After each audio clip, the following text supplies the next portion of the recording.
I'm giggling because I told him he should put his hood up. Now I'm giggling because he looks so silly. Okay, you can put your hood down now. Obi-Wan Kenobi. Welcome everyone to Sunday Morning Grace. Now that is not a name I have heard in a long time. It is December 2021. And welcome, welcome. We're delighted you're here. I'm Reverend Elvia. And I'm Reverend Peter. Not Reverend Obi-Wan? Reverend Obi-Wan. On the weekends. Excuse me. So welcome everyone. Actually, this is very appropriate because this month we're going to be focused on vacation, and this was inspired by a card that Reverend Marianne chose. And it's one of those topics that has layers around what we can discuss for it, and especially as we head into a second winter with the pandemic that we're all part of. It's an interesting topic to be exploring vacation in the context of this pandemic and the world scene right now. Well, and as we were talking about it before recording this, there's a lot of restrictions. When you think about vacation, the whole concept is freeing, right? You're taking a break from whatever your daily routine is, and just the concept itself is freeing.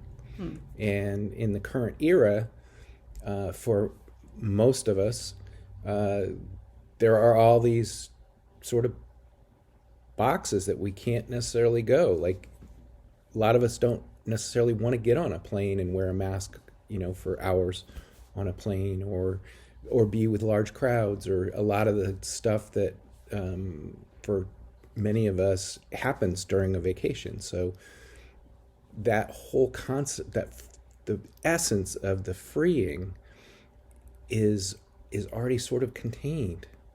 And so I think that it's extra important that we push back against that. And we have to get very creative doing that, So we have 3 points, and I feel like we're starting to dance with them as we're getting primed here. And I think the first one that you came up with right away is about making sure that you take vacation. And I think let's start by defining what vacation is, because vacation can be anything from going away for a week to a month to 6 months, or whatever. However you define vacation is getting away. But it also can be those moments here and there, and actually I think fits with you putting your hood up and getting playful and taking a moment in the day of what is a pretty intense work day here to just experience that freedom of what vacation's all about. Absolutely. I mean, one of the things that a lot of us are working from home, and so when you're in an office or in a workspace, there are natural breaks that occur. Somebody comes over to your desk, or you go to use the restroom or go out for coffee, or there's all these other times that you get a break. And when you're working from home, especially if it's working from home in a desk, you sometimes forget those things. Or you get wrapped up, and it's like, well, let me just push through. And so one of the things that we've done is try to take a walk in the middle of the day, sometime. And in a way, that's a vacation from the hourly work, just in a little sense. Yeah. All those things that really lift your heart and help you to feel that experience of freedom, I think, is something that really needs to be a priority. And I think you were also getting at with this point that, about actually using vacation time. And for people who are retired, I think, the point is about getting a break from routine. But I think your point about using vacation time for those of you who are still working is a really important thing to continue to do. Even if it means that you're more limited in what your choices are of what you can actually do. Yeah, because I think we get this mentality that, well, let me just, it's sort of like the day uh, headset or mindset that, let me just push through to the next thing. And with the restrictions on the types of vacations we can take, it was like, well, let me just keep pushing through. Things will open up, and then I can take, X vacation. I can go south to the warmth or whatever it is, and we don't know when that's going to happen. And so, yeah, you may want to save some vacation time, but you need a break. Everybody needs a break, and everybody needs to step away from that. So, even for retired people, I think they may get into a routine, and just in terms of eating, it's like, well, I'm going to cook at home. I'm going to cook at home because it's financially better, less expensive. But take a break from that and go out to eat or get takeout, you know, or have some friends over and sit outside if you're not comfortable being inside. Those kinds of things are possible, and I think they're important. Right, right. Which I think brings us to point number two is that and there's definitely overlap here. It's about being creative. And I love that our daughter is, I think we've modeled this, but she really drives it home and she brings it to a whole nother level is that, whenever we're up against a wall and feeling like there are no options, it's really just an invitation to get creative. And I love that because that idea alone feels like freedom, Yeah. feels like vacation. Like, okay, so things aren't what I expected they were going to be. So let me get creative, invite the angels, invite God, invite Source to help me get creative and figure out a way to or not really figuring out because that implies the mind here, but really allow a way to experience joy. And you were talking too about your morning walk in Guatemala.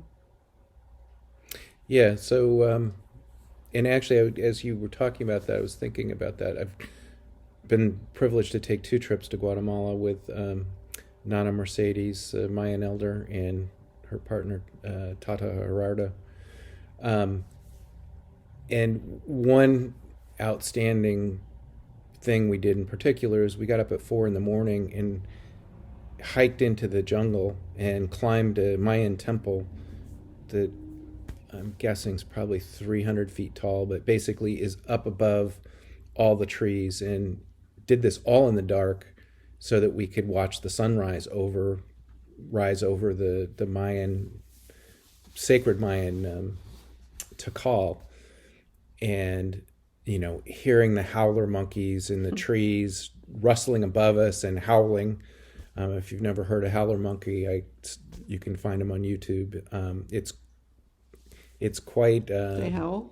They howl, and it's maybe what you imagine a gorilla would do. It's loud, and anyway, the point being that it was a break in the routine of what you normally do to get up. Most of us don't get up at 4 in the morning and hike through the jungle and climb and watch the sunrise from a temple.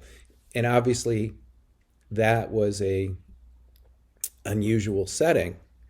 But thinking back on it, one of the other trips, we got up at 4 in the morning and drove 3 hours so that we could have an early morning Mayan New Year's celebration on a hill in a sacred area the town of Chichicastenango.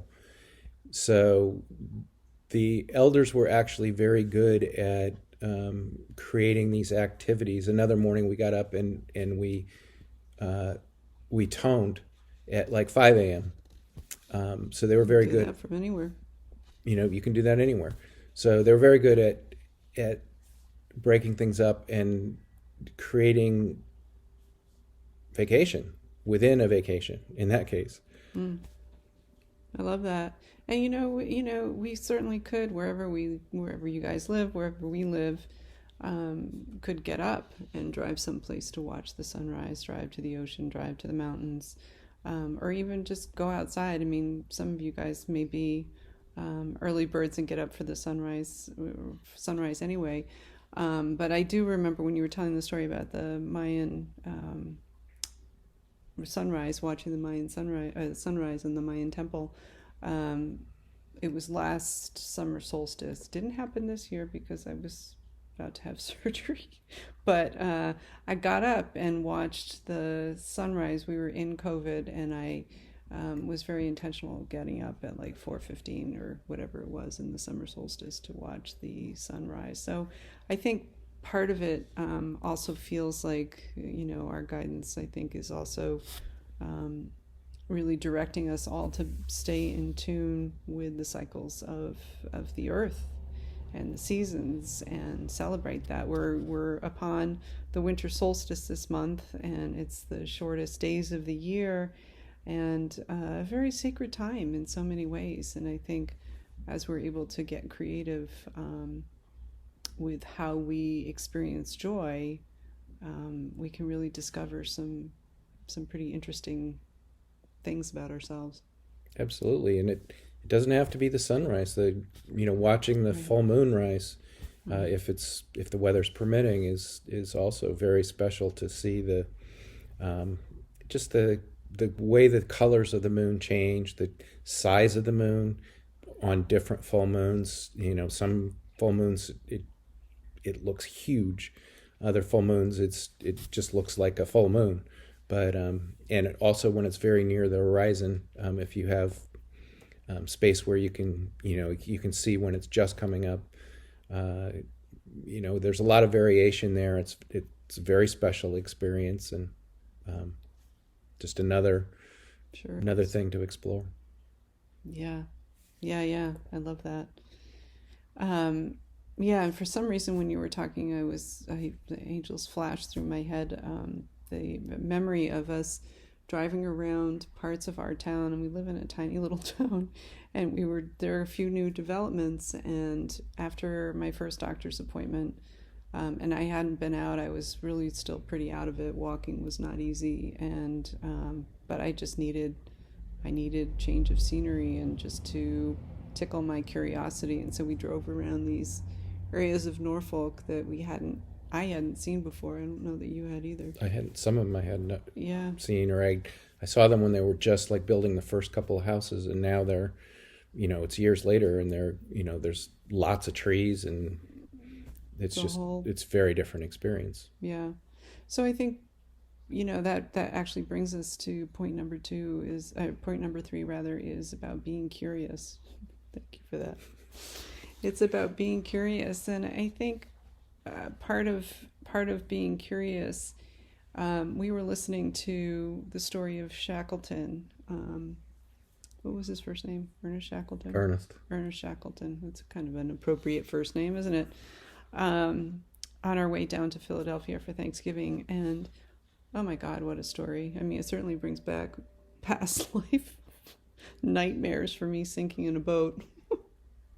They didn't sink, I know that, but it was pretty incredible what they went through, and the name endurance certainly is appropriate.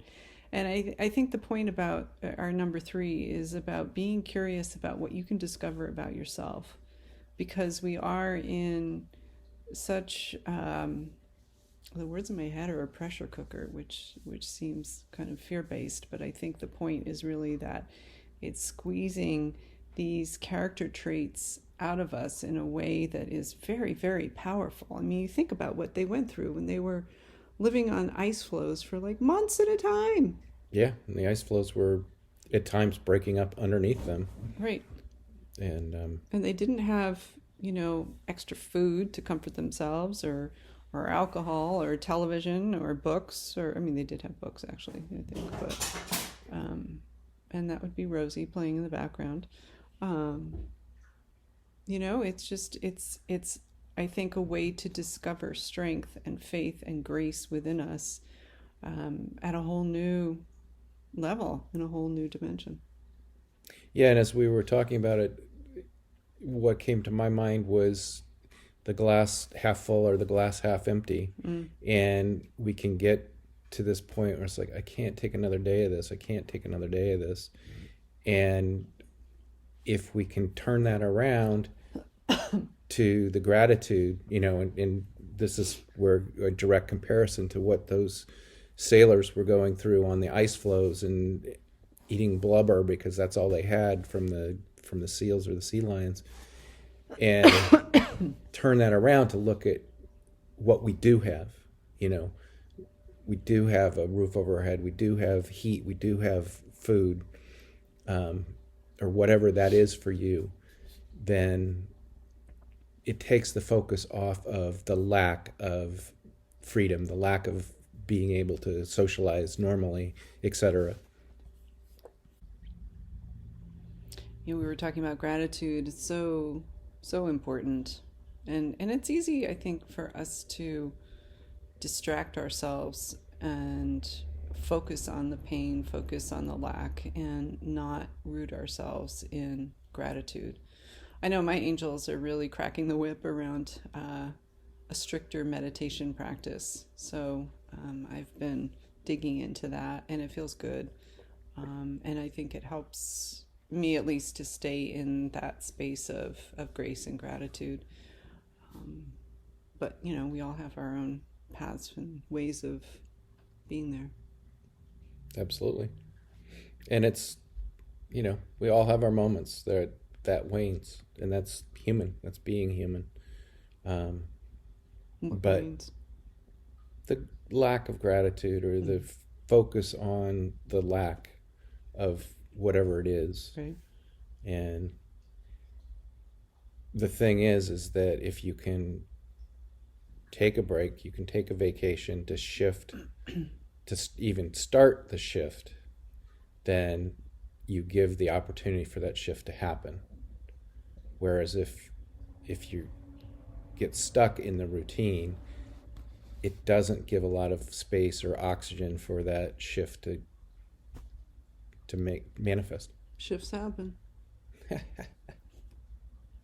So I'm noticing the shadow from the light over next to Peter. You had an interpretation. It feels like a message. Well, if you look at it, there's a swivel bar in the light, so that the light can be moved into different positions. But if you look at it, it's not a straight line. It hits that bar, and then it's like going around the block, or going around a half a block to get to your destination. And that, in my mind, fits exactly with what we're saying, that you've got work to do, you want to accomplish it, but it's not necessarily going to happen like that. And it shouldn't all the time happen like that, because you need to take a break. You need to walk around the block or stretch or whatever you do. Have a glass of water. It's a really good point. Yeah. Because then once you get around that block, boom, you can get there. And where often I think we fail is we're trying to make that happen in that gap. And we run out of juice, or we run out of motivation, or we get frustrated, or whatever it is that bubbles up, because we haven't allowed ourselves that break, that vacation. This is exactly the argument I had with my angels this morning when I was inside, kind of crying and whining a little bit, that I'm doing this stepping up process with a meditation, and the full meditation is 1 hour and 15 minutes. And there's a little part of me that's like, what? I don't have time for this. I'm sure you guys can relate, or at least some of you can. And the whole I don't have time for this thing, relates to that crooked line, in that, when we're centered, when we're aligned in here, everything we do is more focused, more successful, more intentional. It's just overall a better experience. So it's not a matter of time, it's a matter of alignment always. And it's tied to the stone for today, which is I own my guidance. I own my guidance. Couldn't see that at first. Well, yeah. It appears backwards. But anyway, it's tied to that because your angels or your guidance is telling you that you need to take a break, but there's the mindset that's saying, so I got to keep going. I got to keep going. Just one more thing to do. Just one more. Just one more. Yeah. And I'm thinking about how there's times where even just taking a bath feels like a vacation for me. You like to go play basketball. Yeah. Just little things, big things and little things. Just allowing yourself to really plug into that truth of freedom. Am I right? You're right. You're right. LB says you're right. He didn't want to be on the show today. It's all right. I'm calling him out. So the card is from the Tree Angel Oracle deck. I love this deck. Whoops. I love this deck. And the card for us is the pear tree. I'm going to need my glasses for this one while I get my glasses on. This is who we're talking about when we talk about Oracle Bunny. The pear tree, obviously a fruit tree. Oh, he's the little mischief maker, but he's also got, he's also what's the half goat, half human? I forget the name of the half goat, half human. But he's, pears are a sacred fruit. But he's also a little bit of a mischief guy, because he's, what? He's creating mischief. He's creating mischief, yes. I have been looking at the book for these because some of these are trees that I'm not that familiar with. We do have 5 pear trees, or 4.5 if you count the one that's almost dead. But I like the little blessing that they write for each of the trees. And for the pear, it says, do what feels right, trust your instincts, find the beauty in everything, the perfect measure, the meeting. Enjoy the open-hearted touch and the sweetness of given fruit, but do not cling on to anything. So I think this little mischief maker is really a representation of the ego that is wanting to create mischief by tricking us into beliefs and holding on to things, which I think relates to holding on to, I just got to put my head down and get through it. I don't deserve vacation. I don't deserve the freedom. I don't, all these things that are really not true. That is true. Is that true? You're distracting me.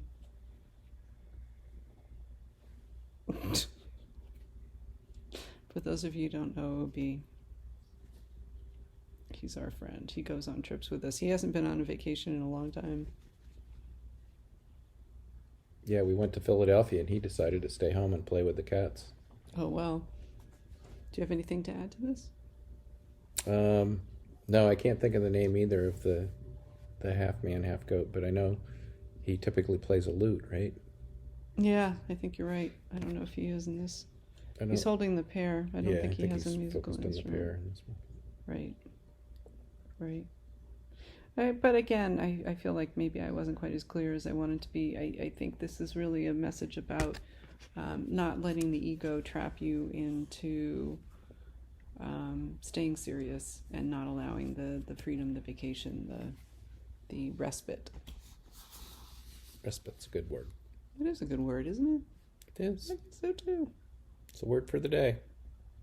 All right, Obi-Wan. Shall we do the tenets? Let's do the tenets. As we do the tenets, join us if you like, or just listen and take in the energy. I open my heart with deep gratitude and intend today to master my spiritual, mental, emotional, and physical energies. I am dedicated to my spiritual practice. I surrender to my soul's purpose through sacred prayer. I own my guidance. I live in partnership with my angels. I serve with a loving heart. I am compassionate in every moment. I trust it's all good. I allow immediate forgiveness. I honor my truth. I listen to the spiritual messages within my physical body. I express myself creatively. I am one with Mother Earth, and so it is. And so it is. And so it is. So with that, know that you're not alone. You have community here as you need it, and you just wanted to come back in again, didn't you? Obi, you'll make a house call? In spirit. In spirit.